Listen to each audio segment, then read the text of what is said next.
भारत की आज़ादी की कहानी आपने बहुत बार सुनी होगी, लेकिन क्या आप जानते हैं कि एक ऐसी भारतीय सेना भी थी जिसने ब्रिटिश साम्राज्य को सच में हिलाकर रख दिया था।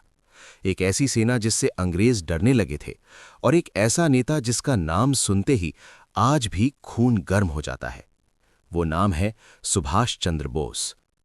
जब पूरा देश अहिंसा के रास्ते पर चल रहा था, तब सुभाष चंद्र बोस ने एक अलग रास्ता चुना। उनका मानना था कि आज़ादी मांगी नहीं जाती, उसे छीना जाता है।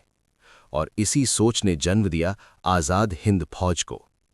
द्वितीय विश्व युद्ध के समय जब अंग्रेज कमजोर पड़ रहे थे, तब सुभाष चंद्र बोस भारत से बाहर गए और एक ऐसी सेना बनाने का फैसला किया जो सिर्फ भारत की आज़ादी के लिए लड़ेगी। 1942 में जापान की मदद से आज़ाद हिंद फौज की स्थापना हुई, जिसमें हजारों भारतीय सैनिक शामिल हुए जो पहले ब्रिटिश आर्मी में थे, लेकिन अब अपने देश के लिए लड़ना चाहते थे। सुभाष चंद्र बोस ने जर्मनी और जापान के साथ मिलकर एक बड़ा गठबंधन बनाया। उनका नारा था, तुम मुझे खून दो, मैं तुम्हें आज़ादी दूंगा।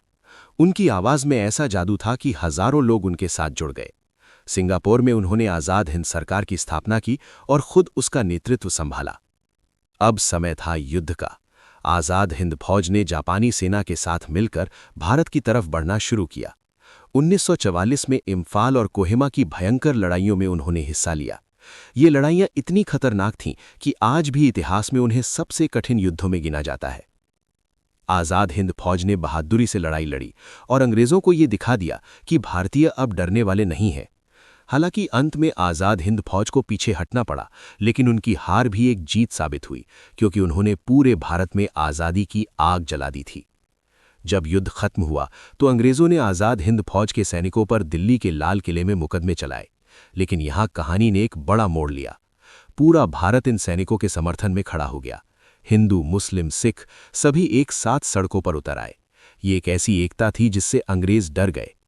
इन घटनाओं का असर इतना गहरा था कि 1946 में रॉयल इंडियन नेवी में बगावत हो गई। भारतीय सैनिकों ने अंग्रेजों के आदेश मानने से इनकार कर दिया। अब अंग्रेज समझ चुके थे कि भारत पर राज करना ज्यादा दिन तक संभव नहीं है। इतिहासकार मानते हैं कि आज़ाद हिंद फौज भले ही युद्ध नहीं जीत पाई, लेकिन उन्होंने भारतीयों के दिल और दिमाग में आज़ादी की ऐसी चिंगारी जलाई जिसने 1947 में भारत को आज़ाद कर दिया। सुभाष चंद्र बोस सिर्फ एक नेता नहीं थे, वो एक विचार थे। एक ऐसा विचार जिसने एक गुलाम देश को लड़ना सिखाया। आज भी उनका नाम सुनते ही दिल में एक अलग जोश भर जाता है। तो अगली बार जब आप भारत की आज़ादी की बात करें तो आज़ाद हिंद फौज और सुभाष चंद्र बोस को याद जरूर करें, क्योंकि ये वही सेना थी जिसने ब्रिटिश साम्राज्य को डरा दिया था। ये सिर्फ एक सेना नहीं थी, ये एक सपना था, एक आज़ाद भारत का सपना। Before we move on, don't forget to like this video and subscribe. It really helps the channel grow.